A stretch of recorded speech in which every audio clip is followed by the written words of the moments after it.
For week 3, our major assignment is the advertising analysis. I've got the outline assignment sheet and the essay assignment sheet and a sample all listed on our week 3 page. And I have 2 resources to help us with this concept of analyzing ads. The first is an episode of an old PBS documentary, and the second is a critical reading by a scholar and critic, Gene Kilborn. Let's go point by point. The outline assignment sheet is fairly detailed because I want you to be able to gather specific information that will help you write the essay. I want you to list your ad, where you found it, some outside sources, your thesis, and your major claims. The examples I give here in blue are in MLA format. They're not double-spaced, and they should be. So you'll list your ad as you would on your works cited page, and then you'll list these other elements I'm asking for: your thesis, your major claims. Remember, you need one major claim per body paragraph, and your secondary sources, meaning things that you find, research you come up with to discuss the ad itself. The 2 sources that are on our Blackboard page are excellent secondary sources, so you can absolutely use those. There are also tons of others out there that talk about advertising because it is a major part of our lives. The whole point of this exercise is not only to make you write an essay, but as I said at the beginning of our class, to make you aware of all of the persuasion that comes your way, all of the argument that comes your way. And in this case, ads are literally trying to sell you things, not just ideas, but actual commodities. And because our society is so heavily capitalist and so heavily commodity driven, for better or worse, it is good for you to understand what's happening behind the scenes with advertisers and people who want to sell you ideas or things, so that you can make good decisions about that, so you can decide what's best for you. To that end, the assignment itself is fairly straightforward. I give you a list of bullet point questions here. I think it goes on to the second page,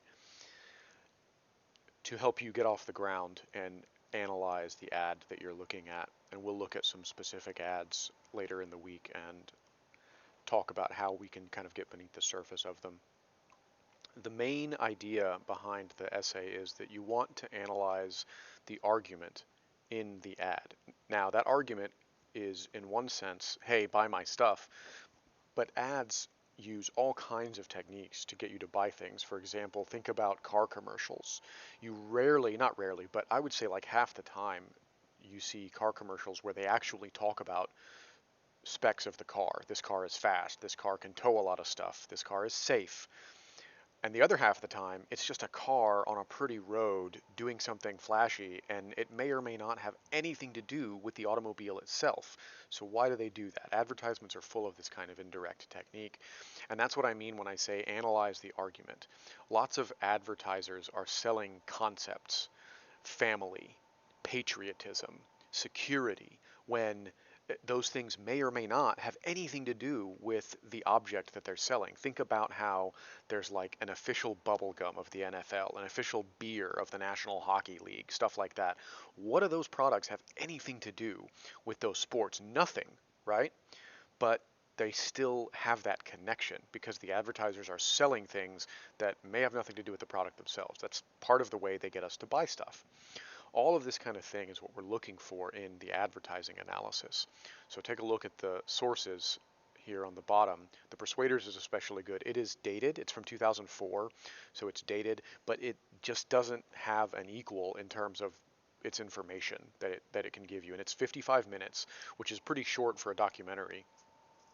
And its Frontline episodes are always an hour. If you're not familiar with Frontline, I definitely recommend you check it out. They do all kinds of current event documentaries, and PBS is one of the best and closest to objective. They lean left, but they're one of the closest to objective sources that you're going to find in media and news. There's no such thing as an objective source, but PBS is pretty good, and they're very reputable. Note that when you check out the Persuaders, you should do so with a window that is not full, because the PBS Frontline website is not the best in terms of resolution. I think it only goes up to 480. So what I do is I will drop it into its own window and minimize it, not minimize it, but shrink it down so that a 480 resolution video doesn't want to set my eyes on fire. So bear that in mind. And like I say, it is a little dated, but so the cultural references you get, for example, at the beginning I think they show Seinfeld selling like American Express or something. So you probably know what Seinfeld is, but you may not have actually watched any of it because you're not 40 years old. So bear that in mind. It is a little dated, but this information is extremely relevant, maybe even more relevant today than it was when it came out because of the way that internet advertising has just exploded, right? Another very good resource is the Netflix documentary, The Great Hack. Now, first of all, I have a 13-year-old, so don't judge me by all the crap that shows up on our Netflix account. The the Great Hack is about 2 hours long. And if you don't have Netflix, first of all, I don't know what you're doing, especially in the age of Corona. It's like $7 a month for more television than you could literally ever watch in your lifetime. So bang for your buck wise, it's probably the best subscription that I have.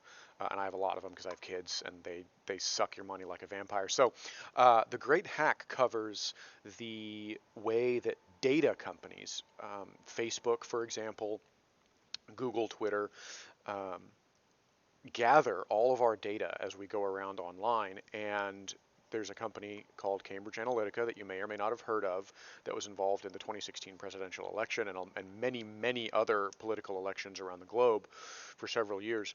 And they went to these companies and essentially harvested the data, bought the data, and sold that data to political campaigns to be able to target specific audiences of voters in very specific ways with very tailored messages in a way that is frankly kind of frightening. And whatever side of the political aisle you are on, this is a good watch because it really makes you aware of. We all know that Google gathers our data and we see custom ads and whatever that happens, but this really makes you aware of the extent to which that can be used in a very powerful way. So whatever you think about it, it's good that you are aware of it. So if you have Netflix, I highly recommend this. And if you don't, you can come to the Academic Success Center and I'll log into my Netflix and you can watch it sometime because it's very good. So I definitely recommend it. If I could put it on our Blackboard page, I would, but I don't. First of all, I don't think I'm allowed to. And second of all, I don't think I'm capable of doing it. If I could get around it, I would because it's a very, very good source. So these are all good resources here for the advertisement analysis. The sample essay was written by a graduate student several years ago, probably like 9 years ago, and it is a very good example of an arguable thesis. The reason I give you this specific ad, I don't know why it's deciding not to load in this tab, maybe because I already have it open here, is because it takes an ad that on the surface is very sexist, and its thesis is that the ad is feminist. So this is a classic example of an arguable thesis because most people will argue with this idea. And I'm not going to say that the essay pulls off its thesis, meaning that it successfully defends the thesis, but it takes some interesting ideas and tries to really run with them. And it's a very good example of looking at an ad that probably gives you an emotional reaction and forcing yourself to then step back and have an intellectual reaction. And that's what this essay is trying to do. And that's important because whatever you think of this sample essay and the advertisement it's talking about, you're going to see ads that hit you emotionally. And it's very important that you're able to see past that knee-jerk emotional response and really start thinking critically about what's going on. Because if you can't do that, then people are going to be selling you ideas and stuff your whole life, and you're not going to know if that's really in your interest or not. So the essay does a couple of things well. First of all, it's talking about a BMW ad. And what it does is it sets up this imaginary person. The ads ran in Europe and specifically in Greece. So what the the essay does is it invents this person, Eric Bjorklund, who lives in like Scandinavia or something, and it invents him, and it talks about how he sees the ad in his magazine and then starts thinking about buying this car. And it also talks about his wife's reaction to the ad as well, and how they have very different reactions. And it uses that kind of imaginary setup as a springboard to talk about the ad. So that's absolutely not something you have to do, but it can sometimes help to invent this imaginary scenario where someone, a specific person, is viewing the ad that you're writing about, because it helps you kind of get in the get into the mode of thinking about the ad and how people react to it. The ad has some very specifically it describes the essay has some very specific language. It describes the ad very carefully, but not just in terms of description, but it also talks about what each part of the ad kind of means. It analyzes as it goes. It gives a little bit of context on the ad, where it appeared, the critical reaction to it, and then it goes kind of point by point with claims that back up this idea that the ad is feminist. So take a look at that. And one thing that it doesn't have is a works cited page. It really should. It brings in outside information. For example, it talks about the way, at one point it mentions the virginity fetish, which, if you're not familiar with, is the whole obsession, Western obsession with virginity, especially in women, and how we consider women who are virgins to be pure. And we have this whole religious hang up with not losing your virginity until marriage, which is something that people adhere to even today in a lot of parts of society. And this has been around a long, long time. So it brings in outside information to kind of make some of its points, but what it needs is a works cited page, and I lost the works cited page. I had it in a separate document at some point, but I lost it. So don't forget to put one on your essay. So take a look at all of these. We are not going to have a journal. I've pretty much decided we're not going to have journals each week. I said we were, and we haven't yet, so at this point there's no point. But more importantly, you guys have plenty to be getting on with in terms of these assignments and sources. The 2 Ways a Woman Can Get Hurt is a critical essay by Kilborn, and it's about 20 pages long, but they're short pages. There's a bunch of pictures inset because she's talking about advertisement and sexism in advertising. And her ideas, like the ideas in the essay, the sample essay, are very arguable. So you don't have to agree with everything she's saying. She takes an extremely, I guess, one-sided stance on these advertisements. So I'm not saying you have to totally agree with her, but keep an open mind. And as you're going through her essay, take a look at the ways that what she says are still relevant today, because you can absolutely find ads and material out there that is still doing the things that she says that it's doing. As far as there we are. As far as the ad itself for your essay, it can be a magazine ad, print ad. It can be something that is on the radio or television. You can find a ton of them on YouTube. It's not a bad idea to Google most controversial ads of 2019, or funniest ads of the 2000s, or Super Bowl ads 2020, or whatever, because those all tend to be things that people are talking about. And or if you have seen an ad recently that makes you think or that caught your attention, consider using that, right? So it can be any kind of advertisement at all.